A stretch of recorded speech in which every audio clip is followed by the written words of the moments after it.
Weer eens baie welkom. Ek glo en vertrou dat dit soos gewoonlik baie goed gaan met u, dat die woord van die Here en die waarheid daarin vervat vir nog steeds belangrik en kosbaar is.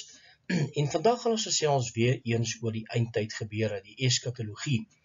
En ons gaan spesifiek kyk na Lukas 21 vers 36. Daardie skrifgedeelte waar Jesus dan sê, waak en bid dat julle waardig geag mag word om al die dinge wat kom te ontvlug en voor die seun van die mense staan. Nou die belangrike vraag is, watter dinge praat Jesus van? Is dit die wraak van God of is dit vervolging en verdrukking?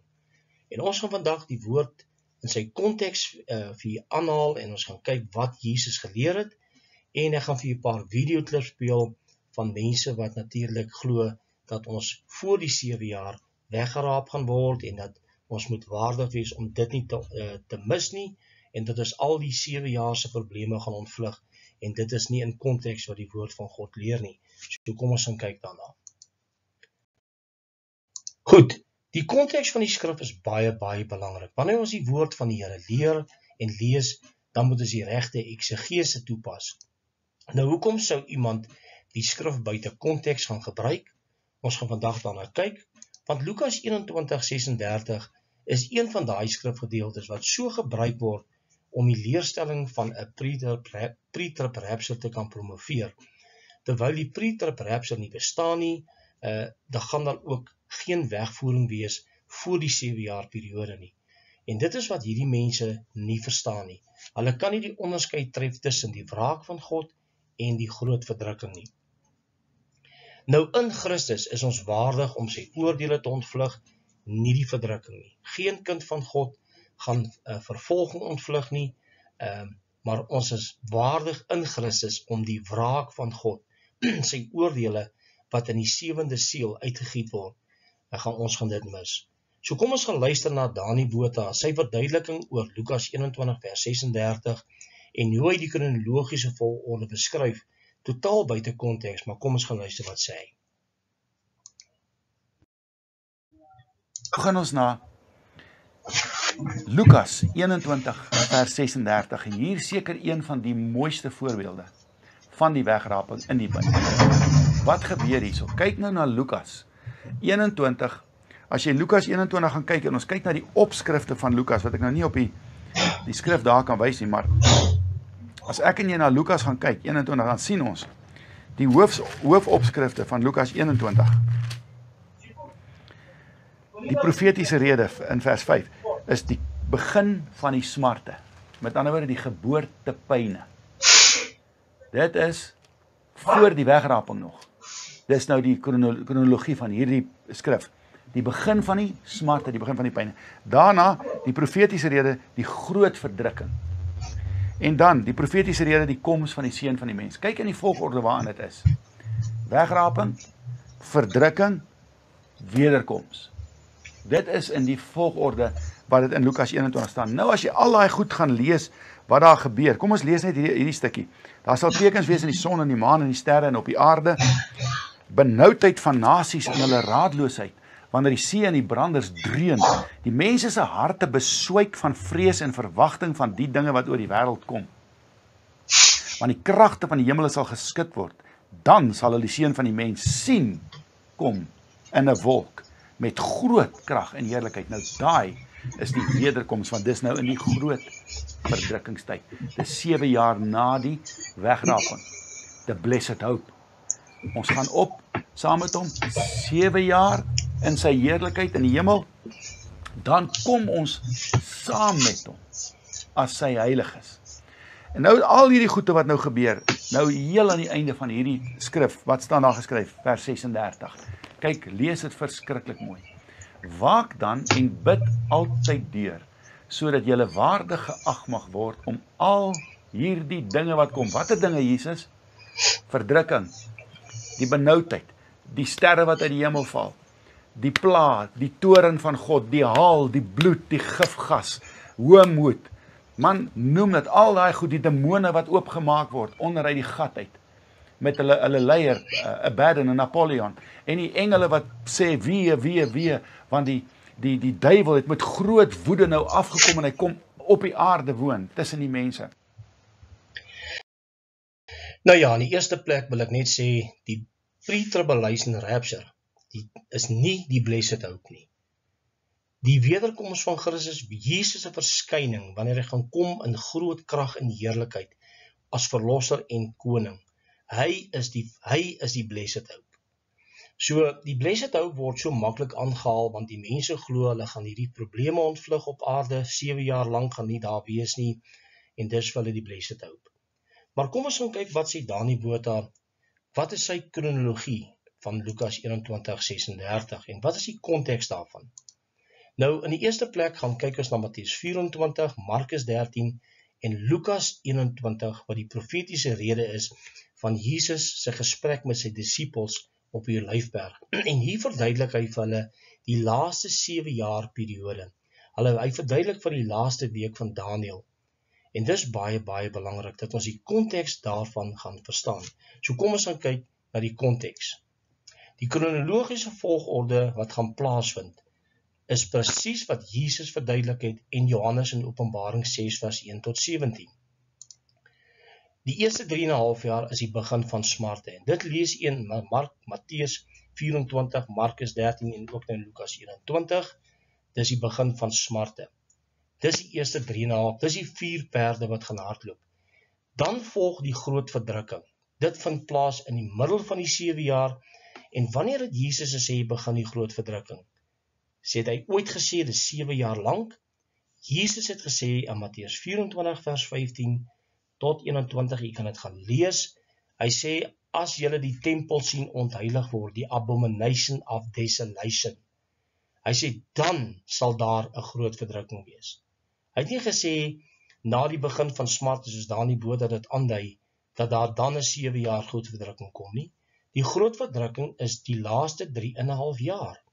En dit word verkort by die oopmaak van die 6de seël wanneer hy gaan kom in heerlikheid. Dan vind die wederkoms plaas, dadelik na die verdrukking van daardie dae. Nou Dani Botha sê dit is die wederkoms aan die einde van die 7 jaar en nie die wegraping nie. Dit is nie die geval nie, dit is nie in konteks korrek nie. Dan praat Jesus in 'n tussenvoegsel praat hy oor die waaksaamheid. En dan verwys Jesus na die waaksaamheid, met ander woorde, van die kerk. Die Jode kan nie waak en bid om gereed te wees nie. Hulle vlug nou, hulle is nou in verdrukking en hulle gaan tot die einde hier wees van die Jesus sy voete op die Olyfberg gaan neersit. So dit spreek absoluut van die kerk hier. En kom ons kyk aan ander skrifgedeeltes, kan ons gaan lees, Matteus 24, waar hy praat van die dag en die uur. Hy sê daarom julle gereed wees, want julle weet nie wanneer julle Here kom nie, en natuurlik dan ook in Markus 13, waak en bid, dat julle nie aan die slaap gevind word nie. En dis baie duidelik. Nou wanneer ons 1 Tessalonisense 5 vers 4 tot 8 gaan lees, dan sal jy sien dat Paulus praat hier met die broeders. Hy sê, maar julle, broeders, is nie in duisternis, dat die dag soos julle die dag soos 'n dief julle sou oorval nie. Watter dag? Ons gaan baie gou vinnig kyk, wat is die dag van die Here? Want dis wat baie nie verstaan nie. Ons broeders glo dat dit die dag van die Here is die groot verdrukking. Maar ons gaan nou daarna kyk. Kom ons gaan lees Lukas 21, 34 tot 36. Maar pas op vir julleself, dat julle harte nie miskien beswaar word deur swelgerye en dronkenskap en sorge van die lewe nie. En die dag julle skielik oorval nie. Want soos 'n struik sal hy kom oor almal wat op die aarde woon. Waak dan en bid altyd deur, sodat julle waardig geag mag word om al hierdie dinge wat kom te ontvlug en die seun van die mens voor hom te kan staan. Nou, wat is hierdie struik wat oor die hele aarde kom? Dit kan tog nie net die verdrukking, vervolging wees nie. Dit is die wraak van God wat reg oor die aarde gaan wees. En dit is baie belangrik, as jy die konteks van die skrif verstaan, sal ons nooit vervolging ontvlug nie. Dit was opgelê aan die broeders in die Ou Testament en die Nuwe Testament, en ons sien dit vandag ook plaasvind. Wat is ons beter as hulle, wat daai vervolging en lyding deurgemaak het? Hoe kan ons dit ontvlug? Terwyl die woord van die Here sê, ly soos 'n goeie kruisman, ly verdrukking vir Christus. As julle saam met my, as hulle my vervolg het, gaan hulle julle vervolg. As julle saam met my ly, sal julle saam met my verheerlik word. Dit spreek nie van ontvlugting van 'n verdrukking nie, maar wel van die wraak van God. En daardie skrif kan verbind word met 1 Tessalonisense 5 vers 4 tot 8, baie belangrik. Goed, kom ons gaan kyk na die dag van die Here. Wat is die dag van die Here? Dis baie belangrik. Onthou die dag van die Here in die woord van God, reg deur die woord van God, in die Ou Testament en in die Nuwe Testament, word dit altyd gekonnekteer met die kosmiese tekens, die son, die maan en die sterre. Nou, ek wil dit vir jou wys. Daar is dit baie duidelik. So, wanneer daardie kosmiese tekens plaasvind, natuurlik gaan die sterre van die hemel val, daar gaan 'n groot aardbewing wees en so meer. Dit is die dag van die Here. En dit staan in Openbaring 6 vers 12 tot 17, Matteus 24 vers 29 tot 31, Joël 2 vers 31, daar's talle skrifte wat dit bewys. Nou goed, die dag van die Here word dan gekonnekteer met die kosmiese tekens by die 6de seël.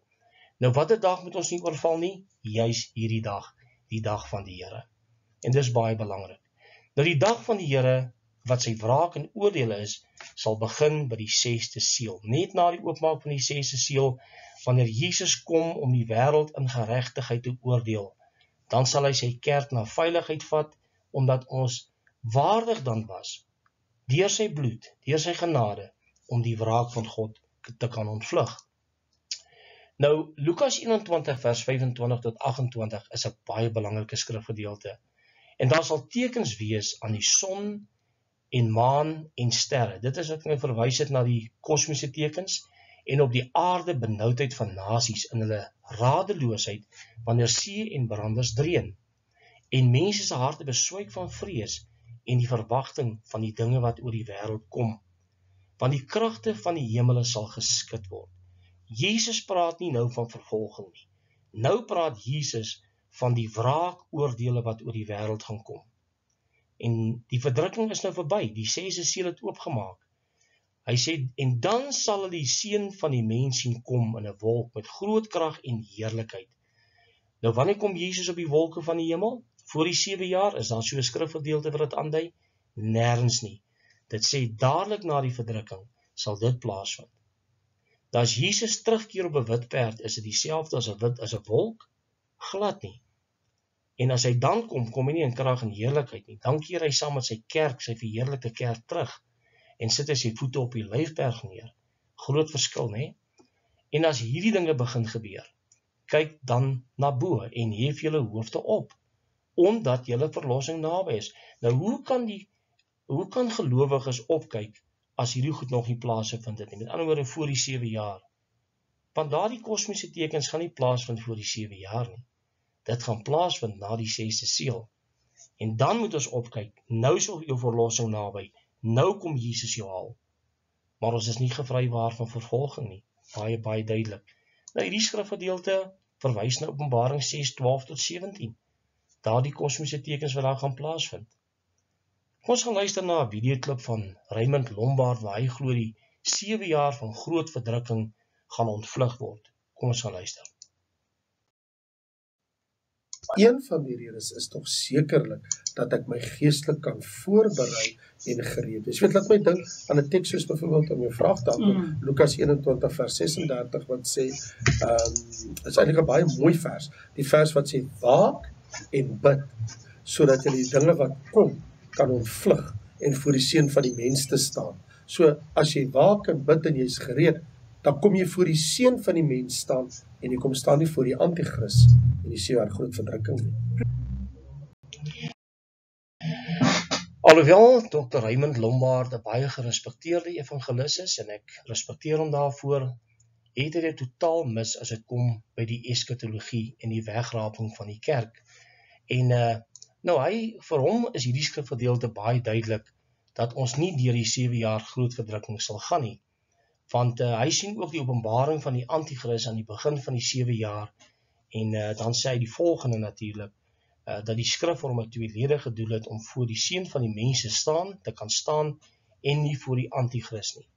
Nou, die woord van die Here weerlê hierdie gedagte dat ons voor die 7 jaar weggeraap gaan word en dat ons die anti-kris gaan mis, ons gaan hom nie sien nie.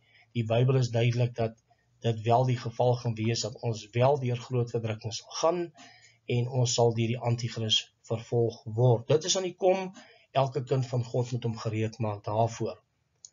Goed, hierdie skrif spreek met gelowiges wat reeds in die verdrukking is. En daarom sê die Here, terwyl die wederkoms nog nie plaasvind by die 6de seël nie, moet julle waak en bid, dat julle waardig geag mag word om die oordeele te ontvlug. Nie verdrukking nie. Ons is waardig om sy oordeele deur die bloed van Christus, deur sy genade te ontvlug. Ons is vrygespreek deur die bloed van die lam. Maar gelowiges, soos in die Nuwe Testament, die apostels, hulle was vrygespreek deur God deur sy bloed, maar het hulle verdrukking ontsnap. Nie een, die behalwe Johannes, wat op die eiland Patmos was. Hy het as 'n ou man gesterf, maar hierdie res van die ander 11 is onthoof en doodgemaak en gemartel. Is ek en jy beter as hulle? Ons moet gaan dink daaroor. Dit is belangrik dat ons sal verstaan dat ek en jy nie verdrukking gaan ontvlug nie, maar wel God se straf. Nou, hoe is ons waardig om gereed te wees? Dan sê Paulus om nie in duisternis te wees nie. Hy sê moenie slaap nie, julle moet nugter wees. Julle moet rein wees en as helm die hoop op die saligheid. 1 Tessalonisense 5 vers 4 tot 9. En dit is duidelik dat hy spreek van die dag van die Here sal kom soos 'n dief in die nag. Dit sal skielik wees na die verdrukking. En dis baie, baie duidelik. So, ons moet gaan kyk wat sê Dr. Henny Prinsloo. Hy is 'n man wat sê dat die 7 jaar verdrukking ontvlug kan word en dat Jesus gesê het, ons kan dit ontvlug. Kom ons gaan luister. Ek wil nou net vanaand vir u sê, daar is 'n manier om hierdie dinge wat kom, hierdie verdrukking te ontvlug. Kyk 'n bietjie, my vriende, na hierdie vers in Lukas hoofstuk 21 vers 36. Dis Jesus se woorde. Hy sê: "Waak dan en bid altyd deur, sodat julle waardig geag mag word om hierdie dinge wat kom te ontvlug." Daai woord ontvlug in die Griekse taal ekphego. Dit beteken dat jy voor die storm uitgehaal word. Jy word nie binne in die verdrukking bewaar nie. Jy word weggeneem. Jy ontvlug hierdie verdrukking. Jy word voor die tyd weggeneem. Waak dan dat julle waardig geag mag word om hierdie dinge wat kom te ontvlug en voor die seun van die mens te staan. Ja, die Here Jesus het vir ons gesê dat hierdie groot verdrukking op aarde kan ontvlug word. Nee, Jesus het dit beslis nie gesê nie, dit staan in die skrif nie. Jy sien, ons kan 'n afleiding maak dat die 7 jaar groot verdrukking God se oordeele is, terwyl dit nie die geval is nie. Nou die woordjie wat hy daar genoem het, ekphego, is natuurlik om natuurlik die tyd van verdrukking, nie die straf van God, die oordeele te kan ontvlug. En dis waarvan Jesus hier gepraat het. Nou, hy sê daar's 'n manier om hierdie groot verdrukking te ontvlug, dat Lukas 21 vers 36 verwys na hierdie ontvlugting, die groot verdrukking, dat ons weggeneem kan word in die storm. Nou wat beteken die woordjie harpazo? Dit beteken om weg te ruk uit gevaar, skielike gevaar. Nou wat is die gevaar waarvan dit praat? Is die Christene weggeruk voor vervolging en verdrukking in Bybelse tye en ons huidige tyd? Glad hoegenaamd nie. So daardie woordjie harpazo beteken om weg te ruk uit God se oordeele, uit sy straf uit. En dis waarvan dit praat. Hy sê dat Jesus gesê het dat hierdie groot verdrukking ontvlug kan word. Jesus het dit nooit gesê nie. Hy het gesê, dan sal hulle julle oorgee aan verdrukking. En julle sal vervolg word. En julle sal gehaat word ter wille van my naam. En dit het Jesus gesê tydens sy bergrede, sy profetiese rede, toe hy gepraat het juis oor die groot verdrukking. En dit is wat in die middel van die 7 jaar gaan plaasvind. Maar kom ons gaan kyk, wat is die verskille tussen, in Griekse woorde nou, die verskil tussen verdrukking en die wraak van God. Goed, laat ek net gou vir wys.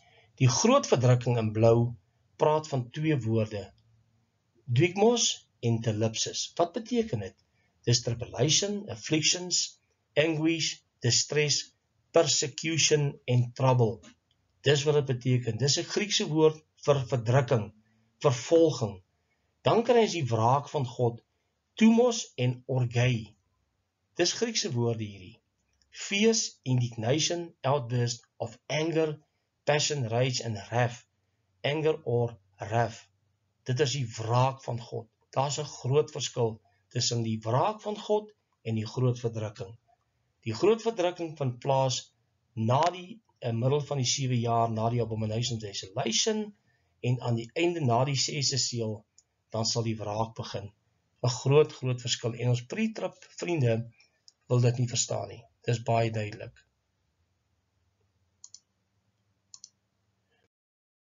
Nou goed, kom ons gaan kyk. Lyding en vervolging was nog altyd deel van die kerk. Ek gaan vir julle 'n paar skriffies wys. Die apostels het toe van die raad af weggegaan, bly dat hulle waardig geag, daar is die woordjie waardig geag, om vir sy naam oneer te ly. Met ander woorde, hulle het nie verdrukking ontvlug nie. Hulle het God se wraak ontvlug dat hulle nie hel toe gaan nie, maar die vervolging terwille van sy naam, en dit gaan ons in die verdrukking sien, is ons waardig geag om vir sy naam oneer te ly. 'n ander skrifgedeelte, as ons naamlik saam met hom ly, sodat ons ook saam met hom verheerlik kan word. Nou, wat is hierdie lyding? Met ander woorde, kan jou lewe kos, dit kan baie dinge kos, maar as jy saam met hom wil ly, sal jy saam met hom verheerlik word. Om verheerlik te word is by die wegvoering van die kerk, verheerlikte liggame en so meer. Nog 'n skrifgedeelte, ly dan verdrukking soos 'n goeie krygsman van Jesus Christus, 2 Timoteus 2 vers 3. Ons sien duidelik dat hier van verdrukking en vervolging gepraat word, dat ons dit nie gaan ontvlug nie. Hoekom sal ons dit ontvlug in die tyd van die groot verdrukking? Hoegenaamd glad nie. Nou goed, Johannes 15:20, ten laaste sê dat if they have persecuted me, they will also persecute you. Dis baie belangrik. 'n Diensknegt is nie groter as sy heer of sy meester nie. En daarom is dit belangrik dat ons sal verstaan dat Lukas 21 vers 34 tot 36 is om die wraak van God te ontvlug en nie verdrukking of vervolging nie.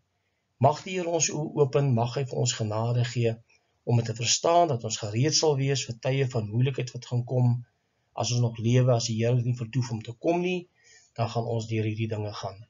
Tot 'n volgende keer wanneer ons weer gaan gesels, mag die Here u seën. Totsiens.